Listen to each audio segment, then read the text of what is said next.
حاضرات جلال میں اس پاک چہرے کے جلا دینے والی پاکیزہ شعائیں ہیں، اسی لیے وہ اپنے جلال میں کبھی تجلی نہیں کرتا، بلکہ اپنے بندوں کے لیے اپنے جمال کے جلال میں تجلی کرتا ہے، اسی میں تجلی ہوتی ہے، اور وہ اس دنیا میں اس کا مشاہدہ کرتے ہیں جو قہر الہی سے ظاہر ہو۔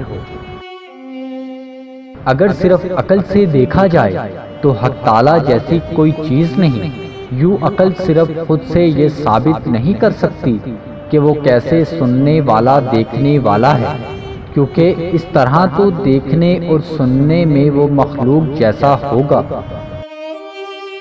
لہذا ایمان یہ ثابت کرتا ہے کہ وہ سننے والا ہے، جہاں ایمان نے ایک ایسی زاہد چیز کا بتایا جو عقل کے ادراک سے ماورا ہے۔ نور ایمان وہ چیز عیاں کر دیتا ہے جو ایمان ثابت کرتا ہے اور ایمان کی تصدیق کرتا ہے۔ جس نے شرک سے منع کیا اور ظاہری اور باطنی طور پر اسے ناپسندیدہ جانا، ایسا انسان بروز حشر آگ میں نہیں ڈالا جائے گا۔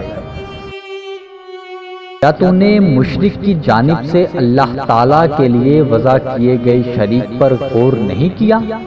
اللہ کیوں ظلم کو معاف نہیں کرے گا، کیونکہ اس کا تعلق حقوق غیر سے ہے، حقوق اللہ سے نہیں۔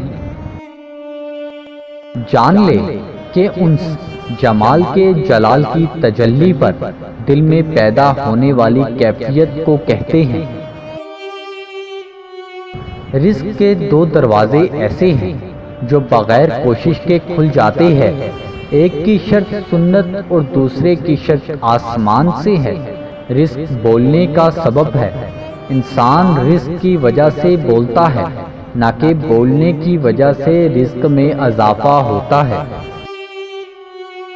ہیبت دل کی اس حالت کو کہتے ہیں جو بندے کے دل پر خدا کے جلال و جمال کی تجلی کے اثر سے قائم ہو۔